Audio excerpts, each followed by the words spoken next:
So we were talking about Montana Entrepreneurs Program, we just had the third of 4 sessions last week in Billings, and at every session you have to bring a piece of your work, a painting, whatever. You have to bring a representation of what you do.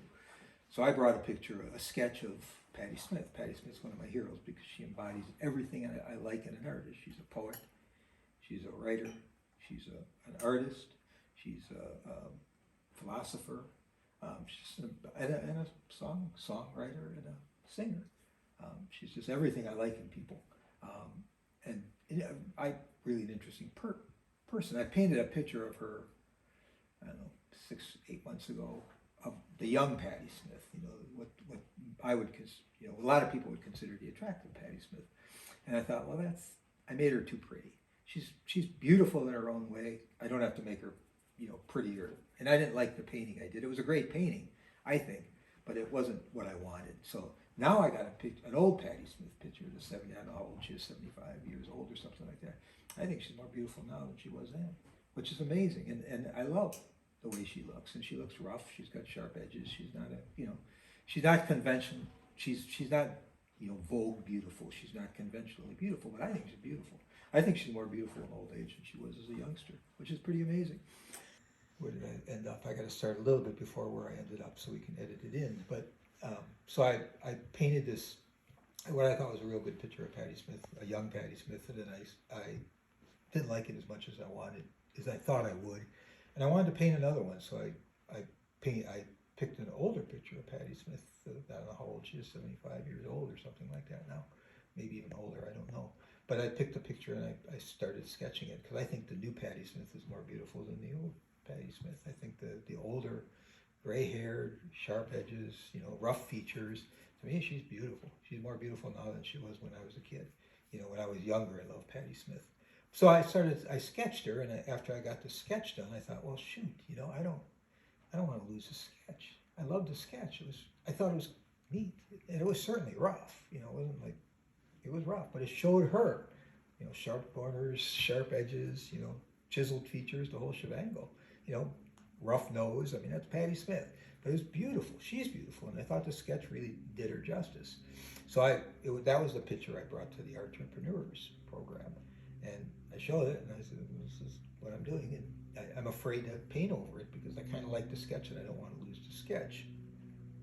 And so that's what I did. I brought that to the program, and started thinking about it, and as I'm trying to tell the story of my painting. And I guess where we're going with this is that we were talking about urban sketching before, and that I always try to write a story about urban sketching, but I'm finding it's just story. There's a story with pretty much everything I paint too.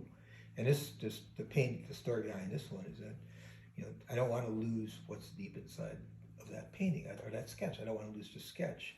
And then I started thinking about, well, it's a lot like life is too, and people are, and we either put on a mask to pretend we're something we're not, which I've done in my business life all my life, or we have these filters of judgment in our minds that when we look at other people, we see what we think we see, but we rarely see what's underneath.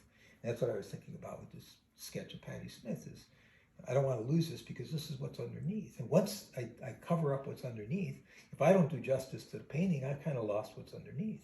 And when you think about people, it's the same way. At least to me it is. When you look at somebody, you're not necessarily seeing what's underneath. It takes a little time to get to what's underneath. You just don't see it. And when you show yourself, it's not always easy to show your real self. I shouldn't say we all. I have a tendency to want to put my best face on, which I don't have a best face, but we want to put on our best presentation, and I've started to learn that doesn't make any sense. You're better off to be who you really are. And I'm not the person I pretended to be when I was working. I'm different. I'm more sensitive. I'm more caring. I think I am those things anyhow, which to me is more important. And it's sometimes for a man, for anybody, I think, not just for a man.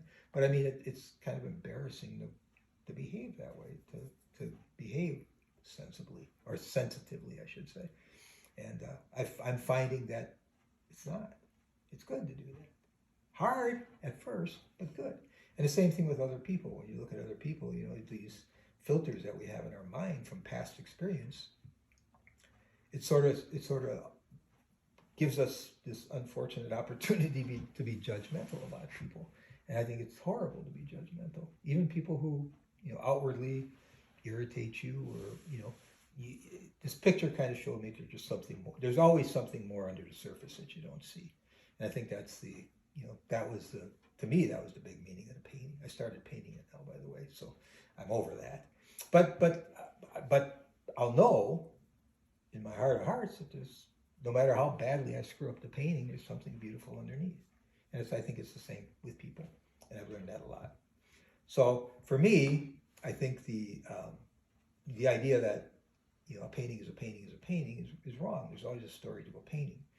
So that was a long segue into my donut story. But during the pandemic, I painted what I think is a beautiful painting of donuts. No donuts were harmed in the creation of that painting. But it was a painting of 3 donuts stacked up, and I think I really did them justice. They were Krispy Kreme donuts. I don't like Krispy Kreme donuts. I don't eat Krispy Kreme donuts. But I painted them. I ate a half of one, just out of respect for Krispy Kreme. But I did what I thought was a really nice painting of Krispy Kreme donuts. And I thought, well, this is it. People aren't buying my horse paintings. People aren't buying my still lifes. They will buy donuts because everybody wants a picture of donuts in their kitchen, right? Nobody bought my donut painting. And so that was another painting that I brought at the last map session. I brought that and started talking about my donut painting. And I thought, this is really a good picture painting of donuts, but nobody wants to buy it. So, maybe I shouldn't be painting donuts. But then I started thinking, well, why did I paint donuts? Well, I painted donuts because we were in the middle of a pandemic. That was in the early throes of the pandemic. And there was not much open. The Krispy Kreme by my house drive-through was open, so I could drive through Krispy Kreme and get some donuts. So I had models. I bought models. And so I had that. And I went up in my studio and put up my camera and took some pictures, had a little photo session in the Krispy Kremes, and I painted them. But it was the donuts was really more than that, because we were talking before about how does art put you in a better place, or how does art take you to a place of comfort or solace, or whatever you want to call it. And for me, it did. I was in the beginning of a pandemic. I was still in a state of, horrible grief from the passing of my wife.